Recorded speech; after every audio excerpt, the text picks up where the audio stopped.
So, good morning, good evening, and good afternoon to our viewers globally.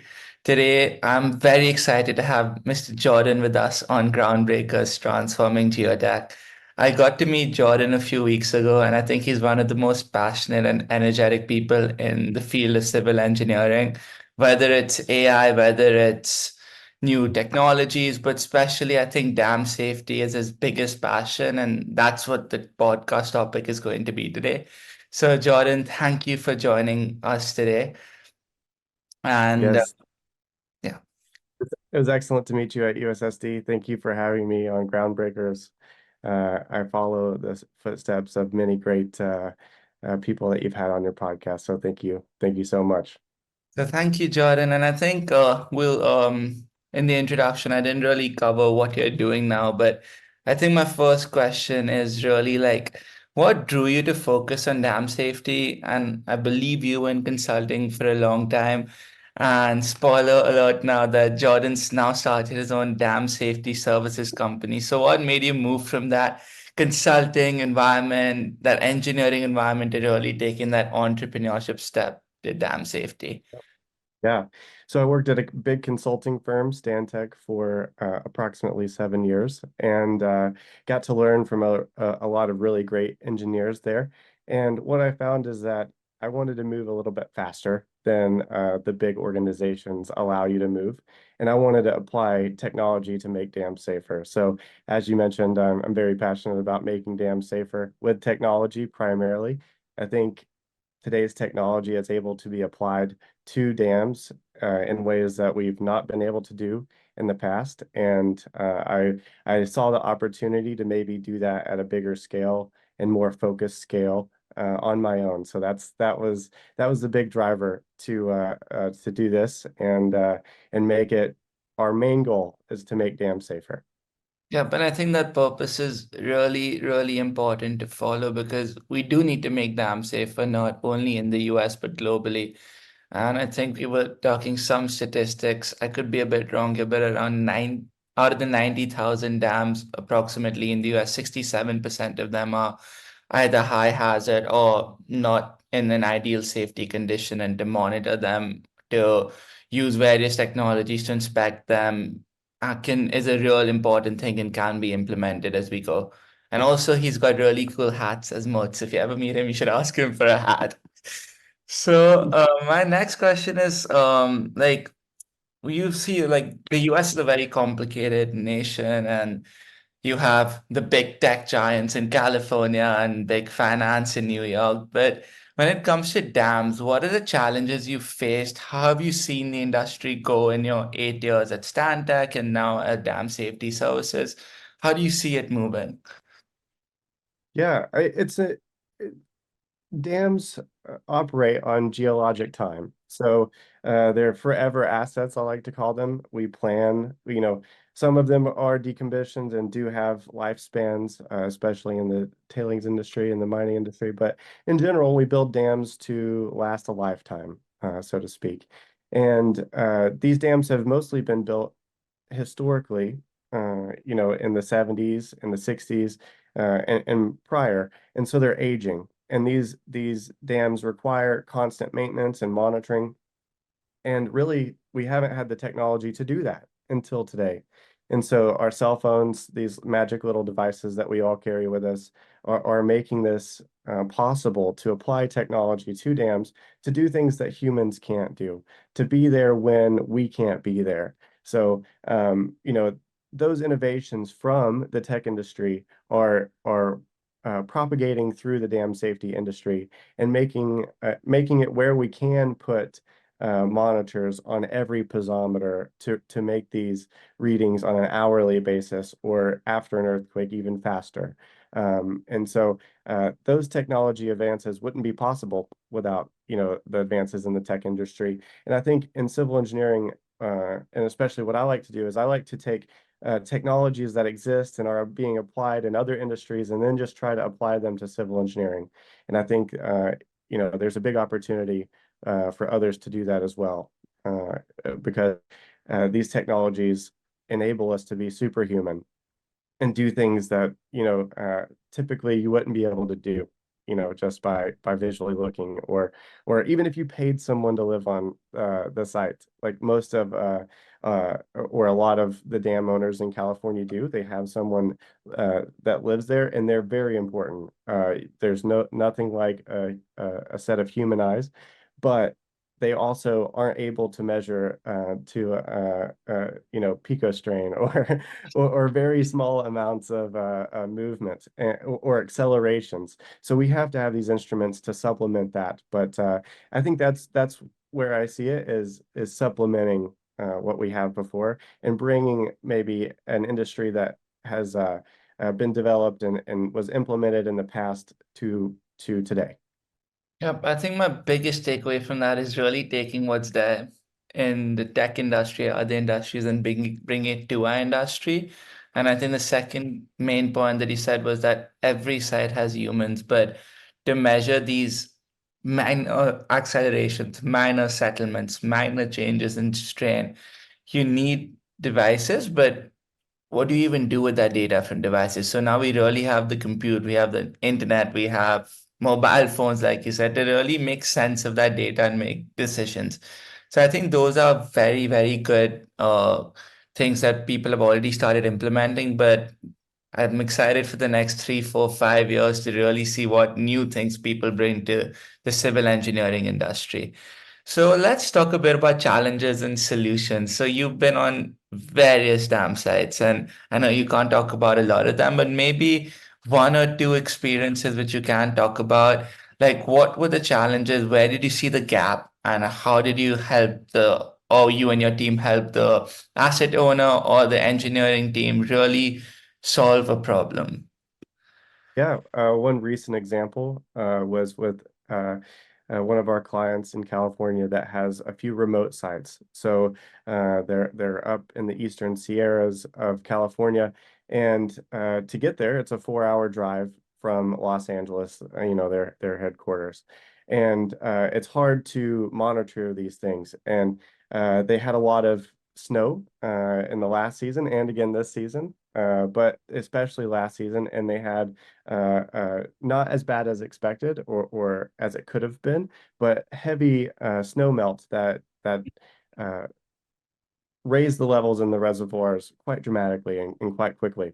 And so we were able to use technology, sensors, telemetry kits, automated data visualization systems to go out, deploy, monitor these assets, really from anywhere in the world. So we took it where would maybe have a dam keeper trying to look at this big mile-long dam and multiple of them, and then kind of parse all of that information back to, geotechnical engineers or other dam safety engineers to really having a democratization of that data with putting it in the cloud and allowing anyone that's curious or anyone that wants to see it be able to see it. And instead of having it really constrained to that one dam keeper, is if he has time to go take his readings or things of that nature. And really in those types of environments, sometimes you have to move to daily continuous observations if you hit certain levels of your dam. And then this allows you to really maybe mitigate some of those things because you are continuously monitoring it with sensors.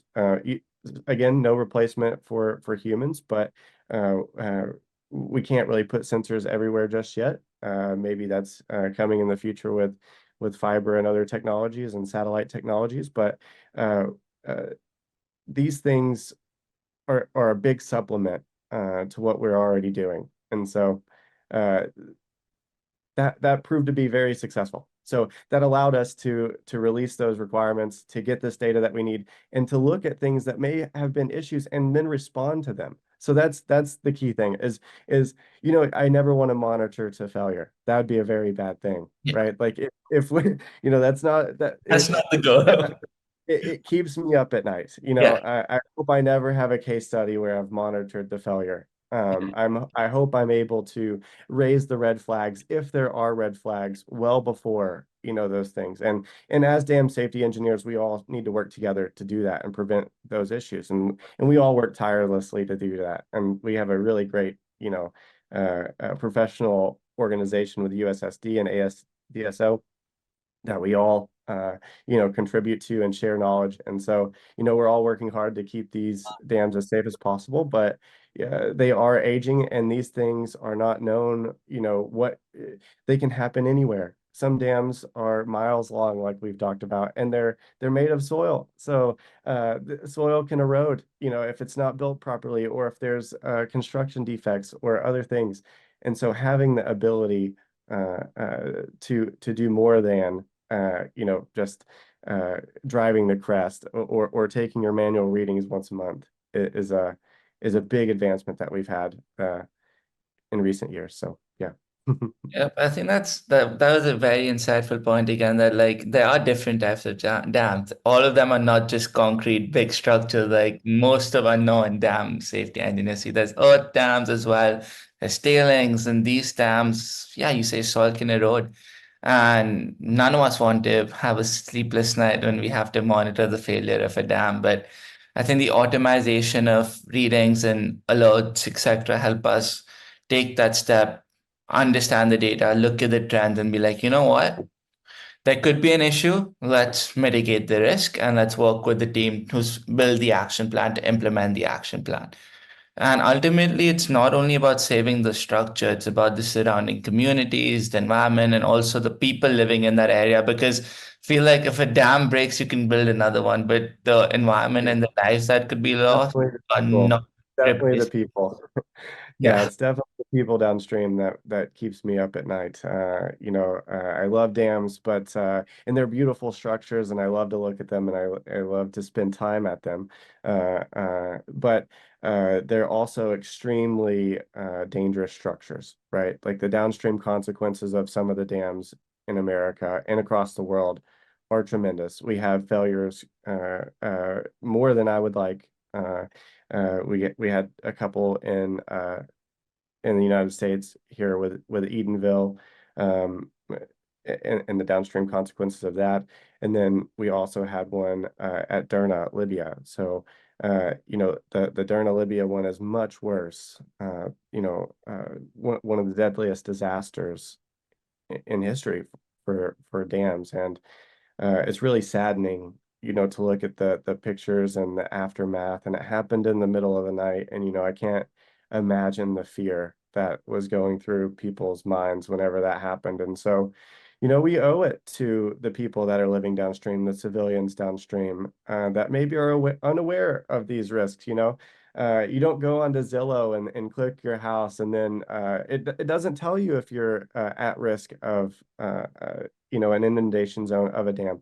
That is not something that currently is told. Maybe you're in a flood region or something like that, but it doesn't tell you that you're in a potential inundation zone.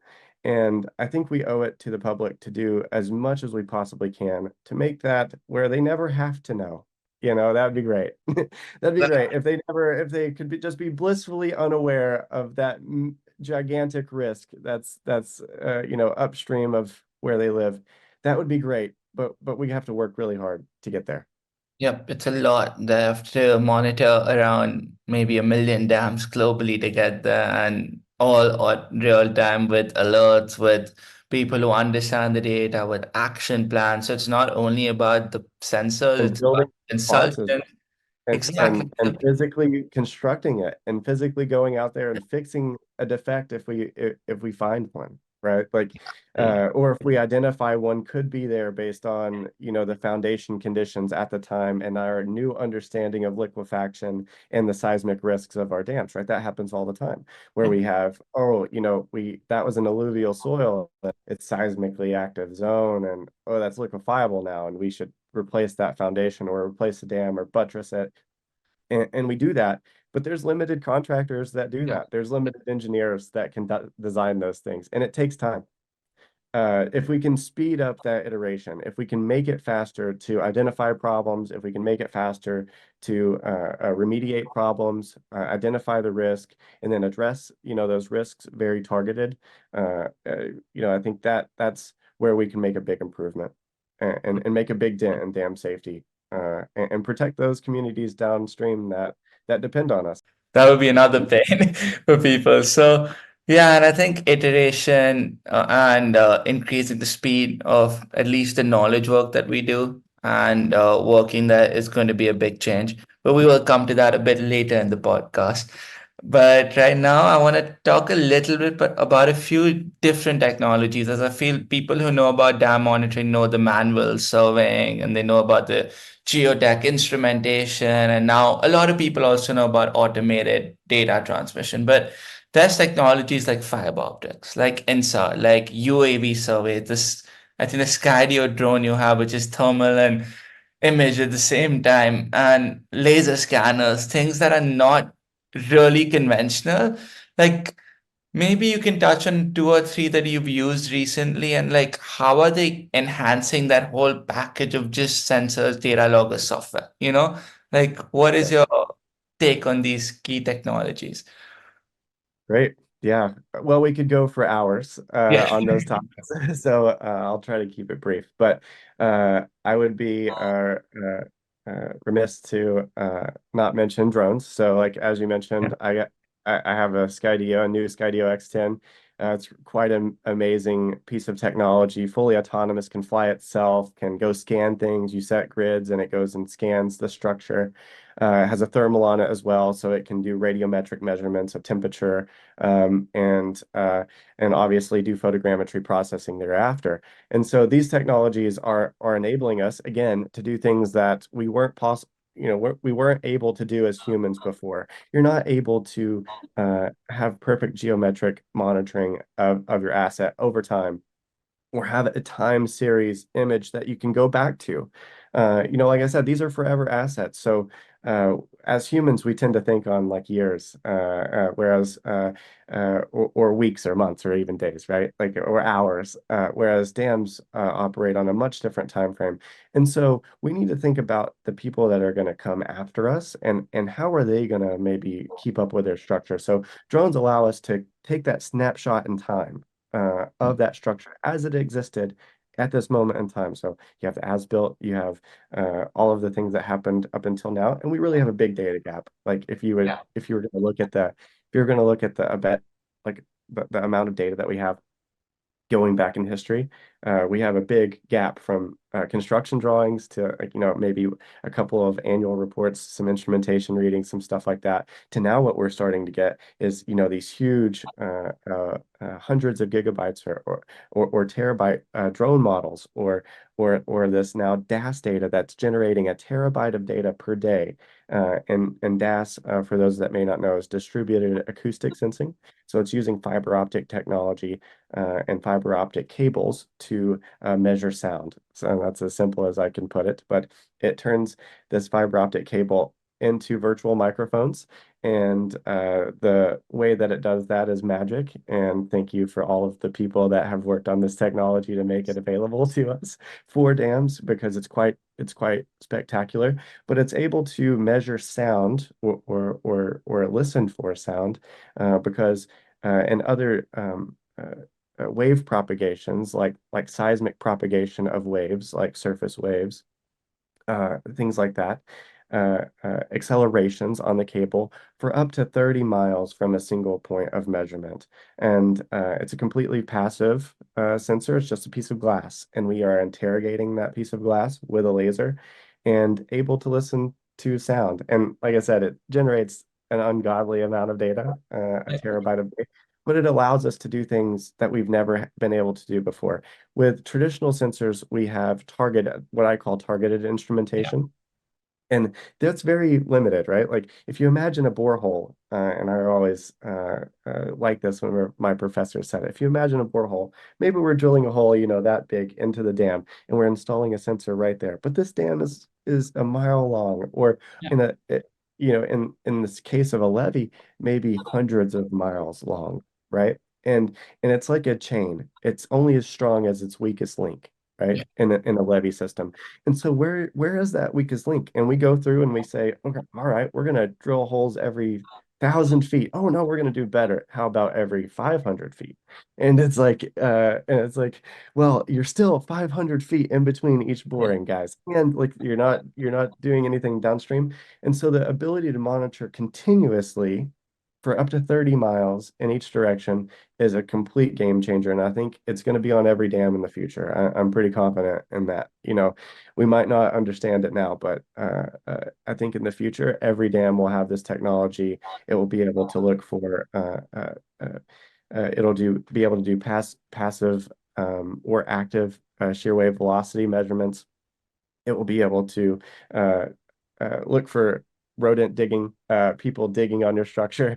If people are doing burnouts, it'll be able to identify that. It'll be able to listen for all of these things, and you can have triggers that identify them and then bring them to your attention for someone to go look. So, hopefully, with this technology, sometime in the future, levee breaches especially will be a thing of the past. Or if they do happen, one of the cool things about levees is that you can respond and you can patch them. So if you can deploy the great people at the Army Corps of Engineers to get their helicopters and go drop Jersey barriers and sandbags and all of this stuff right at the part of the levee as it's starting to break before it gets too big, maybe we can start we can work to save that. So but the key is that identification in real time and then the response. So yeah, InSAR is amazing too, with the ability to monitor globally dams. I think it is the only technology and will be in the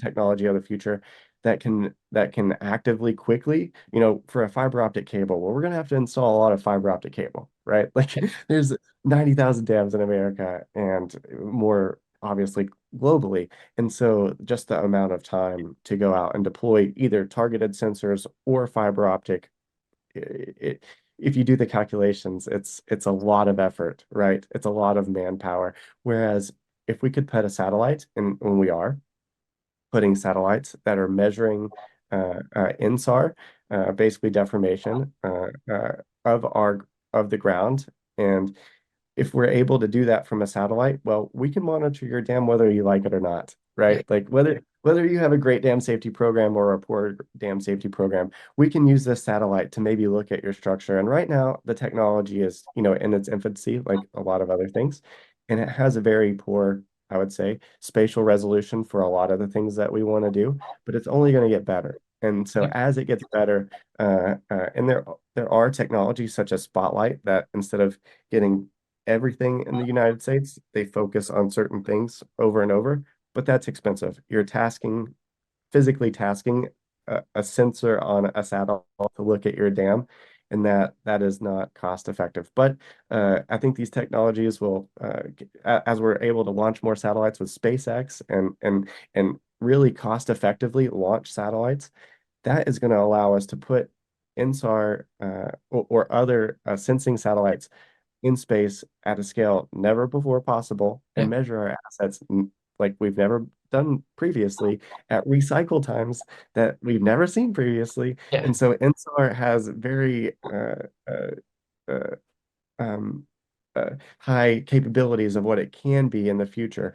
And I'm excited to see what it can do because, like I said, we can just throw some satellites up there and we can monitor every dam in the world for deformation. Win-win. That's pretty great. We should all work towards that, and we should beg our governments to do it. Exactly. And I think ISRO, NASA, even the European Space Agency are launching different types of satellites to go even beyond deformation. They're like heat islands, etc., etc. And I think the Moisture three main, content. exactly. And these are very, very critical parameters. And I think three takeaways from this like part of our podcast is really that there's many technologies that are coming. They are maturing. With technologies maturing, you can do a lot more with them, but they also become a lot more cost effective to deploy. And it's not about one thing alone. Like fiber optics alone are damn awesome, but we'll give you one type of information. InSAR alone, awesome, but one type. Drones alone, really cool, but one. So it's really looking at the asset from earth to sky, going subsurface with traditional sensors because drones and maybe fiber optics can go, but drones and InSAR can't go subsurface. And Yep, really combining that data from the top to bottom, looking at what's important and then building action plans and really being aware and being proactive instead of what we really love doing as human beings and being reactive to sites. So I think exactly. Yeah, and I think we touched on emerging technologies, what technologies you see will probably have an impact. But I think something that both of us had a lot of talk about was artificial intelligence, and not AI as just ChatGPT, but machine learning algorithms to look at this massive amount of data, which is something we're doing at Procure, and then also looking at deep learning, neural networks. But let's just take it down, not talk machine learning, not talk data. Like, how do you see really things like ChatGPT, IO, or Google Astra now, Omni model uh, GPTs, or AI things that people can use for free now, which have no manual, which have the ability to do so many things. And I don't even know, like translate live. That feature as well helps with dam safety because I can speak English fluently, a little bit of Spanish, but if we want to go globally, you can translate on the spot in any language to a dam safety engineer and educate them. Like things like that, things like knowledge work, things like design. And I think one thing you said in one of your emails was that these innovations can do things that humans can't, and we as engineers owe it to the public to try. And I think that really resonated with me. So, what's your take on this whole AI movement coming into civil engineering and construction, and even robotics for the instance of installations? Yeah.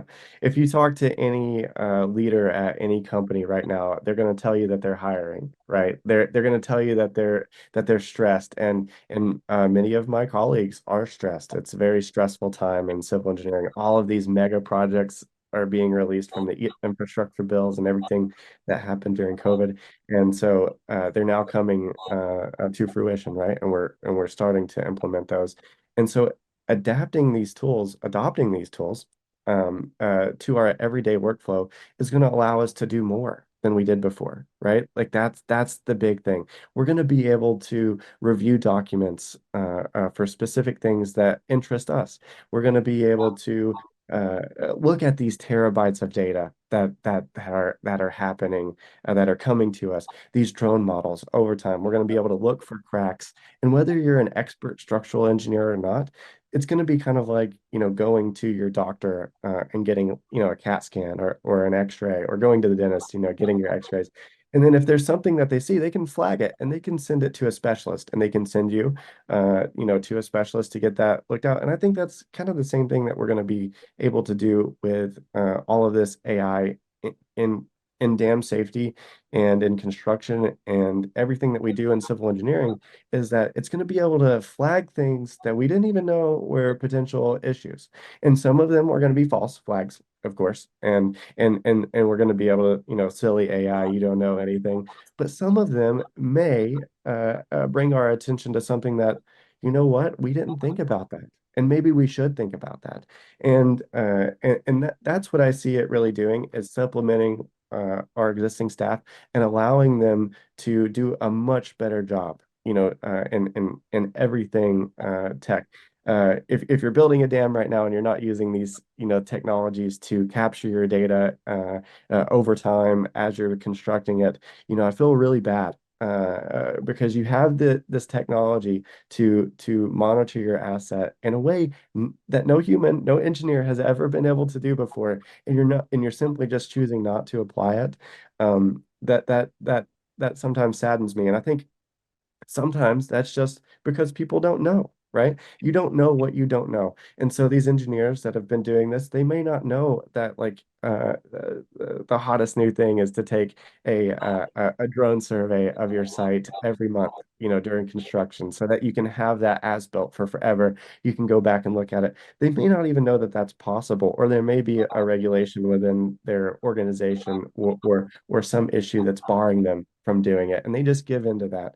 But I think, AI allowing us to identify those things and brainstorm with engineers at a minimum is going to do wonders. And then at a maximum, being able to review all of the documents of your asset and then pick out maybe construction defects that were never caught before.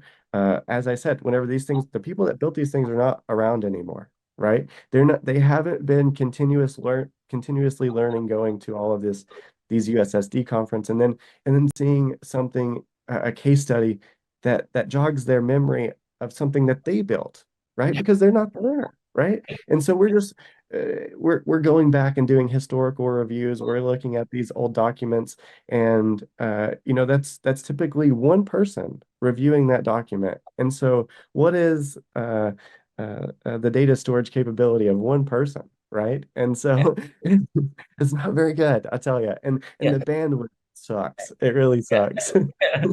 The transfer bandwidth really sucks.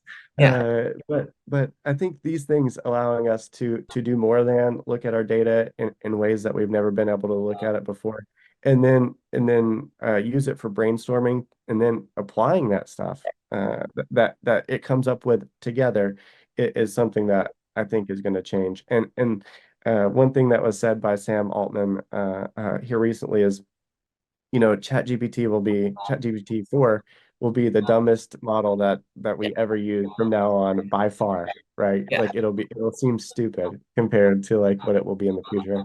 And I'm gonna believe him. There's no reason not to. And I think 3 weeks or a few months later, they've got GPT-4 and then GPT-5. And then it's not only ChatGPT, there's Llama, Mistral, Falcon, open source models where you can do so much. There's small language models. There's been AI on your phone and Instagram for the past 10 years telling you the best post to see. So imagine with that same analogy, we get the data. I think data is a big gap, but even if you start taking data today for dams, in 10 years from now, using not the same algorithm as TikTok or Instagram, but similar logic, it can tell you what you really need to see in your dam and really s- give you what's recommended and get you addicted to really seeing the safety of your dam versus doing day-to-day tasks that maybe are not important. Yes, I can't wait until it tells me like put an instrument here. We think there may be a problem. Yeah, In um, the hypothesis says this: if we see this condition after we see this, it'll guess. And then also we're going to move into physics-based models. yeah, So having the ability to simulate what is going on in the environment, the next big storm, the atmospheric river that's coming straight at our dam, as it's coming, before we wake up and we turn on the news and we see that the weather changed, right? It already knows. It's waking us up. It's telling us, hey, there's a big storm coming in. Get out there and open your gates, right? Like, if we can see that, a week ahead of time, the operational risk goes down dramatically, and the risk of a dam goes up exponentially with its height of water, right? yeah, So, the risk associated with a 90% full dam is approximately, it's like 90%. It's like yeah, it's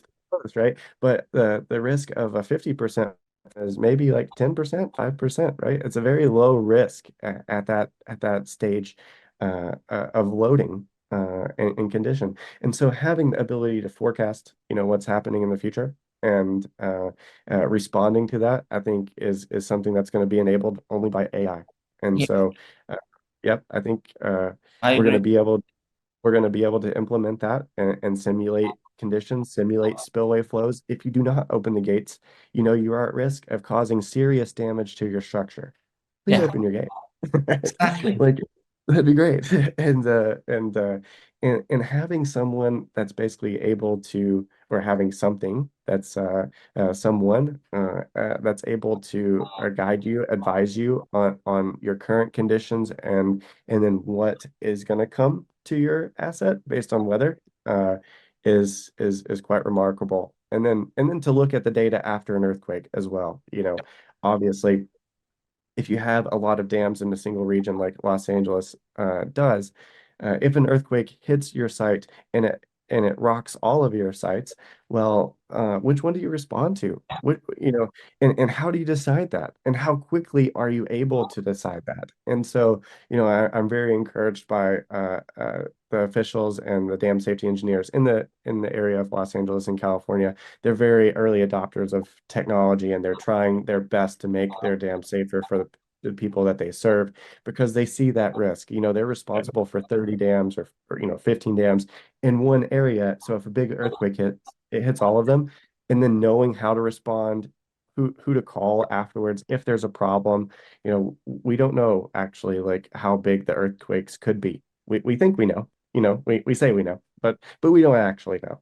And so I think having all of that information being fed into AI will make dams safer. There's no doubt. Exactly, and I think that's like the earthquake thing we were discussing with our R&D team, and we're looking at accelerometers, and we were like, let's put some machine learning models in to really help with the post-earthquake to really tell them what we really want to do. And then on Procure, we're looking at Unreal Engine. The if you guys play games, it's becoming a big video game thing, but it's actually bringing physics to the real world. So AI, digital twin, backed on Unreal Engine, that's going to be game changing. And I think that's maybe 4 or 5 months away. So yeah, Yes. I think that's a lot of tech coming. So yeah, so we've talked a lot about technology and a lot about many services that you can do now for the US dams and drones and fiber optics and of course instruments, which I think are getting a little bit forgotten, but we haven't saw different space. Yeah. So what we need is something AI. We need something to really bring it together. And I think there's a lot of platforms there right now that are really, really good at what they do. Yeah. But what is your vision of like a platform? What is your vision of not only the software platform, but the software, hardware, drones, a service of an ideal monitoring environment of maybe in the US, maybe globally, maybe even just starting with LA, like you mentioned, the 30 dams. What's your vision? Yeah, I think we have our work cut out for us. So like regardless of which way you look at it, it takes a lot of time to go out and physically install these instruments on dams, like I said. And it's going to take us a long time to install all of the sensors on all of the dams that we need to install. And so having something that can help us prioritize, from the get-go, right? Like prioritize what to monitor, number one. Like we don't want to be putting instruments out just to put instruments out. So Yeah, that's important. And so we maybe want to focus on risks, downstream risks, but having a platform that combines all of these things into one tool that we as engineers use to go in, identify risks, monitor for risks, respond to risks, track construction, keep up with it, do our annual reporting, all of that stuff. It needs to be into a single platform. And like you said, there are a lot of platforms out there that do an excellent job of instrumentation and monitoring, but they don't, at this current moment, bring the whole picture together. And a lot of them are tailored for, at least currently, we're all working towards the same things. So, yeah, but I think currently they're they have inherent limitations on the infrastructure that they were built on when they were built. New infrastructure comes out every day. Like we said, there's all of these LLM models that are coming up and just completely disrupting what it meant to have a knowledge base, right? Like to have yeah. have that understanding. And so having a single platform that brings all of this data in, reality capture, instrumentation, monitoring, maintenance, right? Deploying the field people, asking the guy that's living at the site, to go look at this very specific thing, having that data transmitted to us in a single platform, having him responsible for it, signing off for it, an engineer signing off for it. All of those things, just seem obvious to me that we want to work towards those things, right? Like we want one system to keep track of everything. And we want to log into one portal to do that. So I'm excited, for that to happen in the future because it's going to happen. It's just a matter of time. But those are the things that I'm excited for because with them we're able to really change what we're able to do as engineers. It's going to be awesome. Yeah, but I think we're on the verge of being there very soon Or because soon. very soon, and I think we're working at least with our teams, with you, with a lot of consultants advising us. They're getting feedback on at least Procure, but there's also Bentley, iTwin, there's also Autodesk. So I think there's also a lot of software that are built very, very well for small stuff that we can integrate APIs of a Procure as well. So I think Very great between software. And just to speak to that, we do have very great software already. So use it. There's an old saying like is, what's the best camera? Well, it's the one that you have, right? Like that's the best camera. What's the best monitoring system? It's the one that you have, yeah, right? Like It's really a 0 to 1 type of thing. It doesn't matter what monitoring system you have, as long as you're trying, as long as you're implementing this technology that's available to you as an engineer to do things that you as an engineer can't do. Those are the things that matter. So just try. We're gonna do a lot better in the future. I guarantee it, right? But we have to try now because we can try now. We owe it, as I mentioned, to the public to try as engineers. Yes, and I think we do owe our debt to society, and that's something my grandpa also told me that no matter what we build at Encardia or at Procure with software, hardware, no matter which projects we do, as people, we have to pay our debt to society. And I think we talked about that in the third or fourth episode that we did with him. And I think we're living with a purpose that's bigger than just sales and marketing and innovation. Where and I think that the conscious of humans really differentiates us from the intelligence of AI and intelligence of humans. And hopefully, the guys at Tech are not really working towards that at the pace they want to, for us to really stay different for a while. So, yeah, I think it's been great. And we've touched on your vision, your real passion that I think people after watching this episode will know that damn safety Jordan's our guy to really even have a chat about. We've talked about new technologies, what we're building, what you're looking at. We've talked about advancements in things like drones and things like fiber optics, which literally give you Wi-Fi in a lot of homes. Things like software and Procure, things like InSAR, satellites, looking at data globally. But I think something that's really there's youngsters, and I think we have a lot of good old engineers. We have a lot of young people coming up, and one purpose of this podcast is also to bring awareness to young people, people who are interested in dams, but maybe are like, what do I even do at a dam? It's just there giving me electricity or just there as a reservoir. So, what's the one advice that you would give to them to look at like dams to maybe spark their interest in dams and build that passion? Yeah, we mentioned, owing a debt to society, and I think that's a good way to, focus as civil engineers. How can we make the biggest impact? That is one question that I ask myself. How can I make the biggest impact on humanity? I look at Elon sending rockets to space. I'm like, man, I'm a big slacker here. Yeah. But hopefully I can make my impact on dams. And there is the ability to make a big impact on dams and all of civil engineering. I used to think that I chose the wrong path, the wrong career path. I was like, I kind of did civil engineering because my mom wanted me to, and she worked at the highway department, and she saw that the smartest people in the building were the civil engineers. But I always thought that it wasn't, very complementary to my skill set of using technology. I was so wrong. I'm so happy that I did civil engineering. I'm able to apply my passion for technology to now my passion for civil engineering for dams. And I think that's really what I want to present and show the younger generation is that it's not just a lot of people sitting at their cube, doing calculations. We're getting out there. We're doing things. We're flying drones. We're listening to footsteps on DAS. Yeah.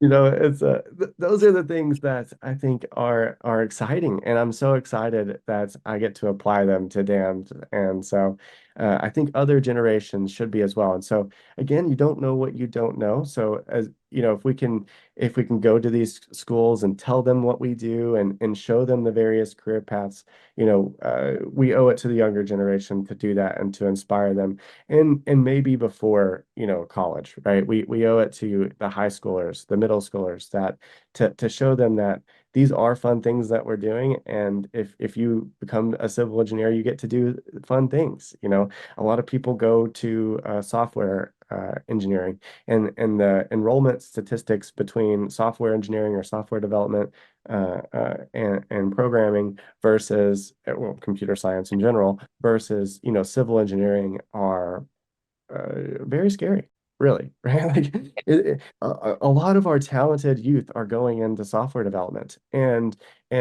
hopefully some of those very talented software developers get an itch to maybe learn more about the real world and like the application to infrastructure that they could have, with those software tools. So cross training, all of that stuff, but getting people out in the field and showing them what we do, or showing them the data, and then showing them why it matters, right? Explaining why it matters. Yeah, the Baltimore Bridge, why does that matter? Well, there's a lot of shipping. It disrupted the port. It disrupted people's traffic getting to and from work. Explaining the consequences and how what we do as civil engineers impact our everyday life that we just all take for granted is a good way to maybe pitch it. But it is something that we all are going to have to work hard to is to inspire our younger generation to carry the torch. Just like the dam engineers that built the dams that are now long gone, we're going to be long gone one day, and we need the next group of passionate people to take the torch and continue, the things that we've done. So, yeah, it's something that hopefully I can help inspire. People are, sometimes some people say, go do it and you can do it and start your own business. Other people are like, you're crazy and you're too young and you shouldn't do that and you're doing things that you shouldn't be doing. But I think it's everyone can make an impact. And so if you try, you will. Yeah. So just try. Exactly. Just try. It's on our communities to really inspire the younger generations, maybe even before college. And it shouldn't be the events like the Baltimore Bridge that make us put tilt meters on the bridge after collision like we've done. It should be tilt meters and 100 different types of sensors on a bridge Yes. 10 years before this when you look at the design life. Yep. It should be kids. Yeah. There's Eh, now cameras that could track that ship, Yeah, that could have tracked that ship, and they could have seen it in real time, and hope, who knows what we could have done. But with technology, we can we prevent can. things that we can. So it's just we got to reduce the lag time. Exactly. Exactly. And yes, I think it's been a great conversation and let's bring new Yeah, civil and engineers thank to you so much dance. for doing this for the civil engineering industry. Thank you so much for, dedicating your time to ASCE. Awesome stuff. And so I'm an admirer, and I love what you're doing. So keep it up. Uh, you are going to be a big reason why I think people come and join civil engineering, and you are making civil engineering exciting. So yeah, thank you. John, it's not me alone. It's with people like you who actually like, it's a team game, it's a community game, and I think it's us together with our colleagues and friends who are really putting an impact and really shaking the game. And thank you for the kind words, but we will do it together. I will continue to do a podcast, and hopefully this reaches a lot of areas. That's on the marketing team as well. So again, like I think it's about dam safety, it's about civil engineering, it's about construction, it's about doing something you love because I see that a lot in you, right? Like you started a startup and people said that don't do it. And I think Steve Jobs quote comes to me like, here's to the crazy ones, that whole speech. And I think if you are crazy enough to change the world, you will. So I think we can end it on that. So thank you so much. And if you have any questions, thoughts, concerns, you can write them on the comments. This will be on all platforms soon. And also feel free to reach out to Jordan or I for anything you need. So thank you. Excellent. Thank you all so much.